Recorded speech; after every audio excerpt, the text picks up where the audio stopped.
എല്ലാവർക്കും +2 പൊളിറ്റിക്കൽ സയൻസിലേക്ക് സ്വാഗതം.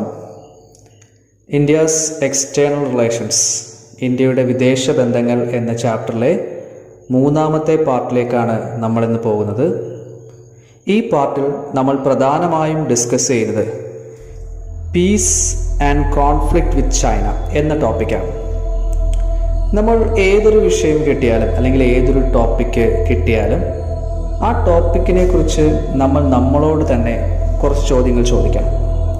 ആ ചോദ്യങ്ങൾക്ക് ഉത്തരം കണ്ടെത്താൻ ശ്രമിക്കുമ്പോഴാണ് നമ്മൾ നല്ലൊരു സ്റ്റുഡൻ്റായി മാറുന്നത്.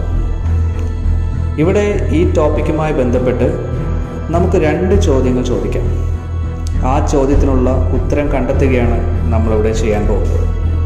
ഈ ടോപ്പിക്കിലെ 2 കീവേഡ്സ് ആണ്. ഫസ്റ്റ് വൺ പീസ്, സമാധാനം. സെക്കൻഡ് വൺ കോൺഫ്ലിക്റ്റ്, സംഘർഷം. അപ്പോൾ ഇതിനെ ബേസ് ചെയ്താണ് നമ്മൾ 2 ചോദ്യങ്ങളും ചോദിക്കാൻ പോകുന്നത്. അല്ലെങ്കിൽ നമ്മുടെ 2 ചോദ്യങ്ങളും ഈ 2 കീവേഡ്സിനെ ബേസ് ചെയ്തിട്ടാണ്. ഫസ്റ്റ് ക്വസ്റ്റ്യൻ ഇതാണ്: what are the peaceful elements between India and China? ഇന്ത്യക്കും ചൈനയ്ക്കും ഇടയിലുള്ള സമാധാനപരമായ ഘടകങ്ങൾ എന്തൊക്കെയാണ്? Second question: what are the conflicting elements between India and China? ഇന്ത്യക്കും ചൈനയ്ക്കും ഇടയിൽ തർക്കത്തിന് അല്ലെങ്കിൽ സംഘർഷത്തിന് കാരണമാകുന്ന ഘടകങ്ങൾ എന്തൊക്കെയാണ്? ഓക്കെ, ഇവിടെ നമ്മൾ പ്രധാനമായും ശ്രദ്ധിക്കേണ്ടത് 2 രാജ്യങ്ങൾക്കിടയിൽ ഉണ്ടാകുന്ന സമാധാനമായാലും സംഘർഷമായാലും അത് 2 രാജ്യങ്ങളുടെയും ദേശീയ താല്പര്യം അല്ലെങ്കിൽ നാഷണൽ ഇൻട്രസ്റ്റിനെ ആശ്രയിച്ചിരിക്കുന്നു. ചില സന്ദർഭങ്ങളിൽ ചൈനയുടെ ചില പ്രവൃത്തികൾ നമ്മൾ അംഗീകരിക്കും, ചിലപ്പോൾ അംഗീകരിക്കില്ല. എപ്പോഴാണ് നമ്മളതിനെ അംഗീകരിക്കുന്നത്? അത് നമ്മുടെ ദേശീയ താല്പര്യവുമായി ചേർന്ന് നിൽക്കുന്നതാണെങ്കിൽ നമ്മളതിനെ അംഗീകരിക്കും. എപ്പോഴാണ് നമ്മളതിനെ അംഗീകരിക്കാത്തത്? നമ്മുടെ ദേശീയ താല്പര്യത്തെ ഹനിക്കുന്ന ഒന്നാണ് എന്നുണ്ടെങ്കിൽ നമുക്കൊരിക്കലും ആ പ്രവൃത്തിയെ അംഗീകരിക്കാൻ സാധിക്കില്ല. ഇത് തിരിച്ചും സംഭവിക്കാം. അപ്പം നമ്മുടെ ചില തീരുമാനങ്ങൾ ചൈനയുടെ ദേശീയ താല്പര്യങ്ങൾക്കെതിരാണെങ്കിൽ ചൈന അതിനെ അംഗീകരിക്കില്ല. ഇത് തന്നെയാണ് ഈ 2 രാജ്യങ്ങൾക്കിടയിലും സംഭവിച്ചുകൊണ്ടിരിക്കുന്നത്. അപ്പോൾ അത് എന്തൊക്കെയാണ് എന്ന് നമുക്കൊന്ന് പരിശോധിക്കാം. ആദ്യം നമുക്ക് ചൈനയെക്കുറിച്ച് കുറച്ച് അടിസ്ഥാന വിവരങ്ങൾ, അതായത് കുറച്ച് ബേസിക് ഫാക്ട്സ് നമുക്കൊന്ന് മനസ്സിലാക്കാം. First point: The present People's Republic of China was established in 1949 under the leadership of Mao Zedong. നമ്മൾ ഇന്ന് കാണുന്ന people's republic of China Mao സേതൂങ്ങിൻ്റെ നേതൃത്വത്തിൽ 1949 നിലവിൽ വന്നത്.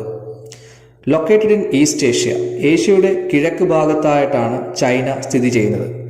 Most populated country in the world, ലോകത്തിലെ ഏറ്റവും കൂടുതൽ ജനസംഖ്യയുള്ള രാജ്യം. China is the largest neighboring country of India, located in the northeast part of the country. ഇന്ത്യയുടെ ഏറ്റവും വലിയ അയൽ രാജ്യമാണ് ചൈന. നമ്മുടെ രാജ്യത്തിൻ്റെ വടക്ക് കിഴക്ക് ഭാഗത്തായിട്ടാണ് ചൈന സ്ഥിതി ചെയ്യുന്നത്. At present, 4 Indian states and 1 union territory shares its border with China. നിലവിൽ ഇന്ത്യയിലെ 4 സംസ്ഥാനങ്ങളും 1 കേന്ദ്രഭരണ പ്രദേശവും ചൈനയുമായി അതിർത്തി പങ്കിടുന്നു. അത് ഏതൊക്കെയാണെന്ന് നമുക്ക് നോക്കാം. First one, Arunachal Pradesh in the east, കിഴക്ക് അരുണാചൽ പ്രദേശ്. സെക്കൻഡ്, സിക്കിമിൻ്റെ റൈറ്റ് ഭാഗത്തായിട്ട് നമുക്ക് ഭൂട്ടാനുണ്ട്, ലെഫ്റ്റ് സൈഡിൽ നേപ്പാളുണ്ട്. And third one Uttarakhand. Fourth one Himachal Pradesh. ഈ 4 സംസ്ഥാനങ്ങളും ചൈനയുമായി അതിർത്തി പങ്കിടുന്നു. ഇനി ഒരു കേന്ദ്രഭരണ പ്രദേശവും കൂടി ചൈനയുമായി അതിർത്തി പങ്കിടുന്നു, അത് ലഡാക്കാണ്. ഇവിടെ നീല നിറത്തിൽ കാണുന്നതാണ് ഇന്ത്യ ചൈന അതിർത്തി. ഇതിനെ നമ്മൾ ലൈൻ ഓഫ് ആക്ച്വൽ കൺട്രോൾ എന്നാണ് അറിയപ്പെടുന്നത്. അപ്പോൾ നമുക്ക് നമ്മുടെ ഫസ്റ്റ് ടോപ്പിക്കിലേക്ക് കിടക്കാം. ഫസ്റ്റ് ടോപ്പിക് ഇതാണ്: what are the peaceful elements between India and China? ഇന്ത്യക്കും ചൈനയ്ക്കും ഇടയിലുള്ള സമാധാനപരമായ ഘടകങ്ങൾ എന്തൊക്കെയാണ്? നമുക്ക് ഫസ്റ്റ് പോയിന്റിലേക്ക് കിടക്കാം. First point: India and China established diplomatic relations on 1 April 1950. ഇന്ത്യയും ചൈനയും തമ്മിലുള്ള നയതന്ത്ര ബന്ധം ആരംഭിക്കുന്നത് 1950 ഏപ്രിൽ 1 മുതലാണ്. This year is the 70th anniversary of Indo China diplomatic relations. ഇന്ത്യയും ചൈനയും തമ്മിലുള്ള നയതന്ത്ര ബന്ധത്തിൻ്റെ 70ാം വാർഷികമാണ് ഈ വർഷം. Second point: India was the first non socialist bloc country to establish relations with the people's republic of China.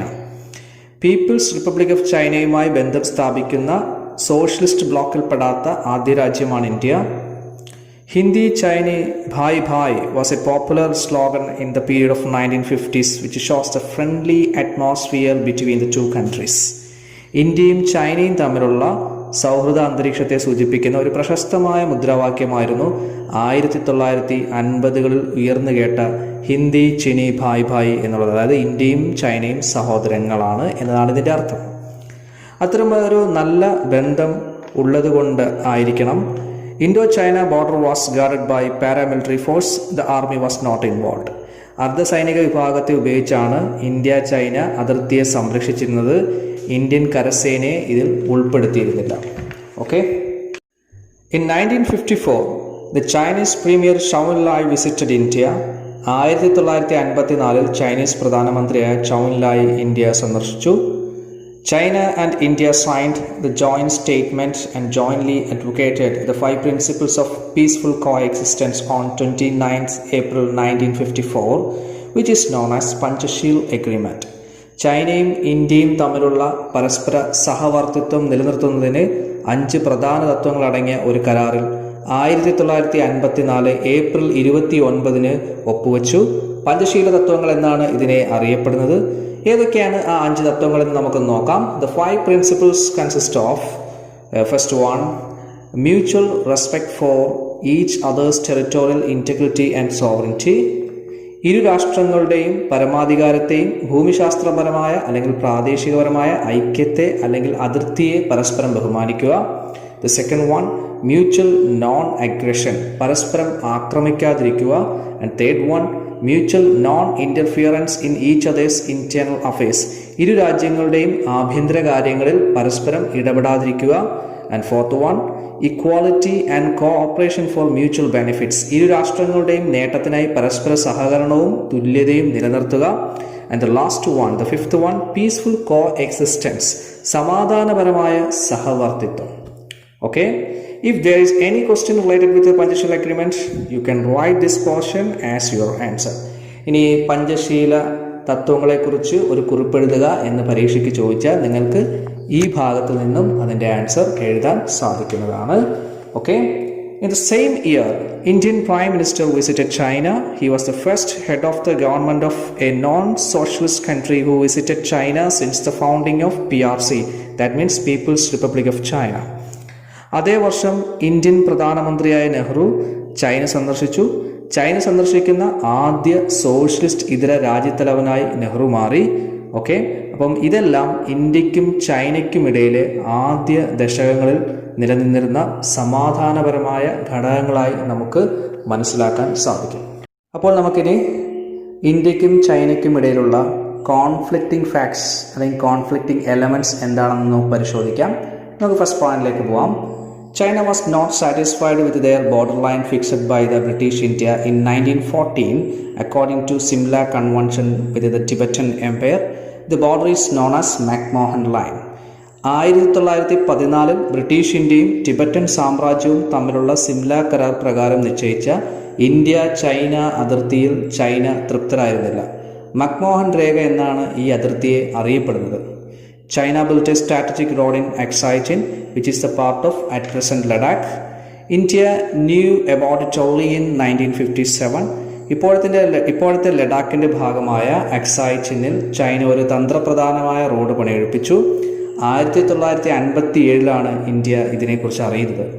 After this incident, Indian Prime Minister Nehru declared openly that Aksai Chin is a part of India and demanded for a clear demarcation between India and China.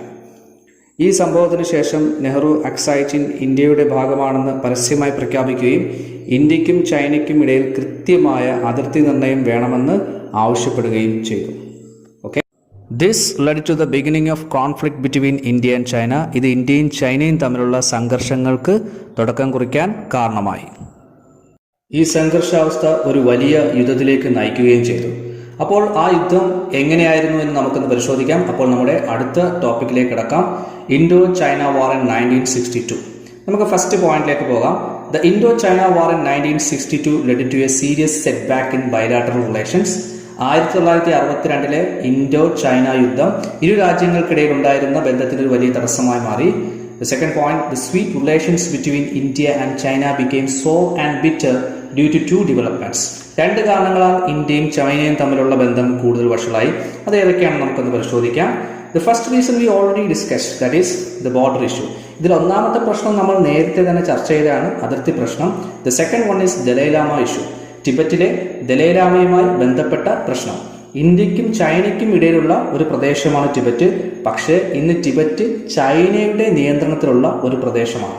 അപ്പോൾ എന്താണ് ഈ Dalai Lama issue എന്ന് നമുക്കൊന്ന് പരിശോധിക്കാം. First point, China annexed Tibet in 1950. Tibet is very closer to Indian border. 1950 ടിബറ്റിനെ China കൈവശപ്പെടുത്തി. Indian അതിർത്തിയുമായി ചേർന്ന് കിടക്കുന്ന ഒരു പ്രദേശമാണ് Tibet. After the Panchsheel agreement of 1954, India conceded China's claim over Tibet.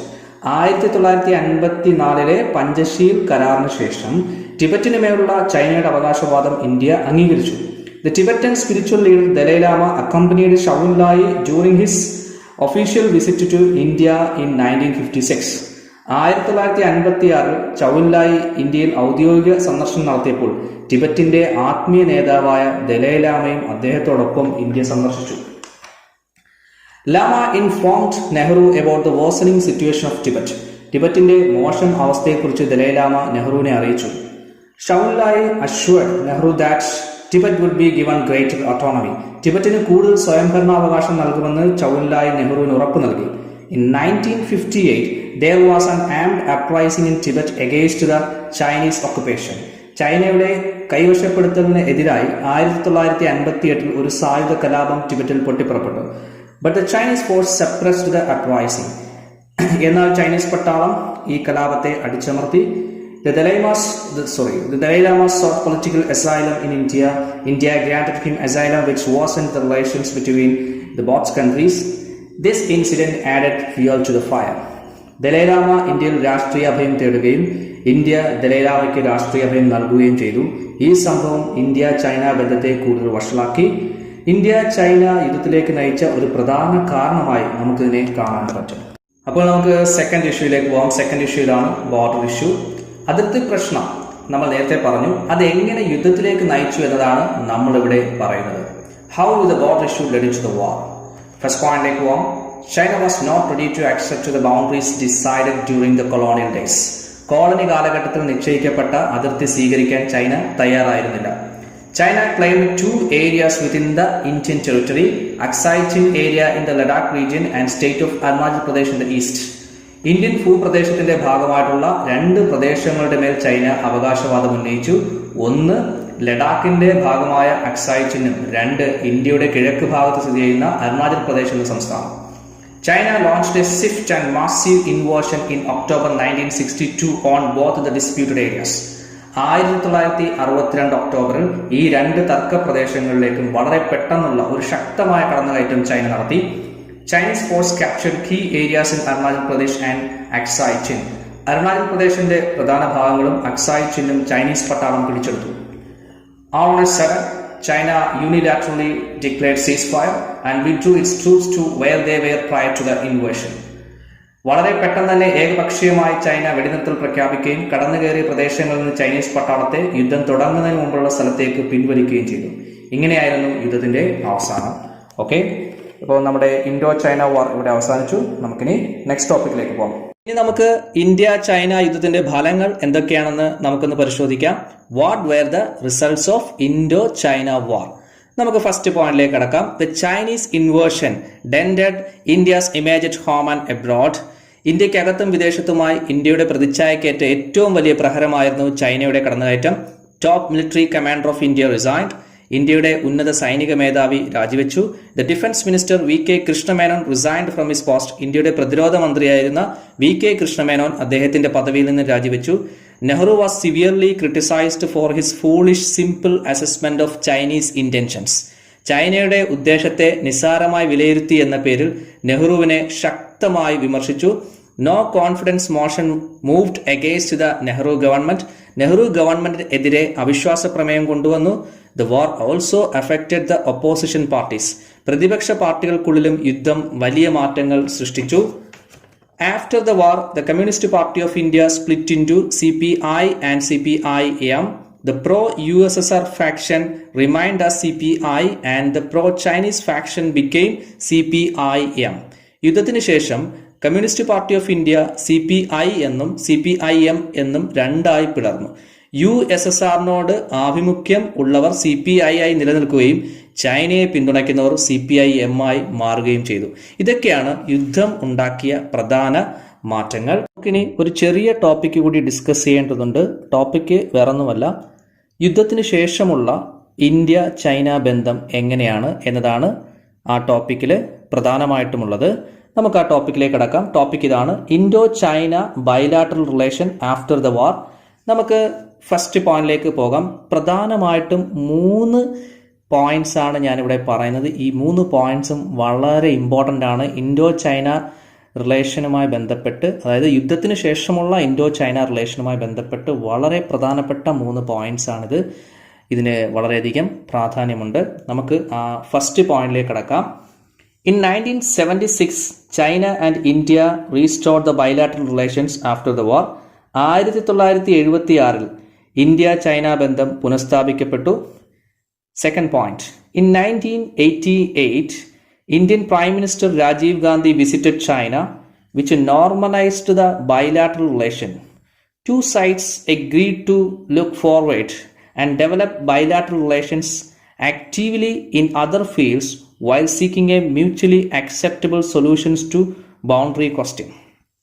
1988 Indian പ്രധാനമന്ത്രി രാജീവ് ഗാന്ധി ചൈന സന്ദർശിക്കുകയും ഇരു രാജ്യങ്ങളുടെയും ബന്ധം കൂടുതൽ സാധാരണമാക്കുന്നതിനുള്ള ശ്രമങ്ങൾക്ക് തുടക്കം കുറിക്കുകയും ചെയ്തു. മുന്നോട്ട് നോക്കുക എന്ന നയമാണ് ഇവിടെ നടപ്പിലാക്കിയത്. അതിർത്തി സംബന്ധമായ പ്രശ്നങ്ങൾക്ക് പരിഹാരം കാണുന്നതിനൊപ്പം മറ്റ് മേഖലകളിലെ വികസനത്തിനായി ഇരു രാജ്യങ്ങളുടെയും ബന്ധം ശക്തിപ്പെടുത്തുന്നതിന് പ്രാധാന്യം നൽകാനും തീരുമാനിച്ചു. Third point: In 1993, Indian Prime Minister Narasimha Rao visited China. Agreement between the government of China and the government of India on maintenance of peace and tranquility along the line of actual control in India-China border signed. 1993 Indian പ്രധാനമന്ത്രി Narasimha Rao China സന്ദർശിക്കുകയും India China അതിർത്തിയായ line of actual കൺട്രോളിൽ സമാധാനം നിലനിർത്തുന്നതിനുള്ള ഉടമ്പടിയിൽ ഒപ്പുവെക്കുകയും ചെയ്തു. ഈ 3 കാര്യങ്ങളും യുദ്ധത്തിന് ശേഷമുള്ള ഇന്ത്യ ചൈന ബന്ധത്തിൽ ഏറ്റവും പ്രധാനപ്പെട്ട സംഭവങ്ങളാണ്. ലൈൻ ഓഫ് ആക്ച്വൽ കൺട്രോളുമായി ബന്ധപ്പെട്ടുള്ള പ്രശ്നങ്ങൾ ഇപ്പോഴും തുടർന്നുകൊണ്ടിരിക്കുന്നു. അപ്പോൾ നമ്മുടെ ഈ പാർട്ട് ഇവിടെ അവസാനിക്കുന്നു. നിങ്ങളുടെ അന്വേഷണങ്ങൾ തുടർന്നുകൊണ്ടേയിരിക്കുക. കാരണം ഇന്ന് ഏറ്റവും കൂടുതൽ ചർച്ച ചെയ്യപ്പെടുന്ന ഒരു വിഷയമാണ് ഇൻഡോ ചൈന ബോർഡർ ഇഷ്യൂ. അതുകൊണ്ട് നിങ്ങൾ ഈ മേഖലയിൽ കൂടുതൽ കാര്യങ്ങൾ പഠിക്കണം. അതിനുള്ളൊരു തുടക്കം മാത്രമായി ഇതിനെ കാണുക. അപ്പോൾ നിങ്ങളുടെ വിലയേറിയ അഭിപ്രായങ്ങൾ കമൻറ്റ് ബോക്സിൽ രേഖപ്പെടുത്തുക. എല്ലാവർക്കും ഒരിക്കൽ കൂടി നന്ദി. Thank you all.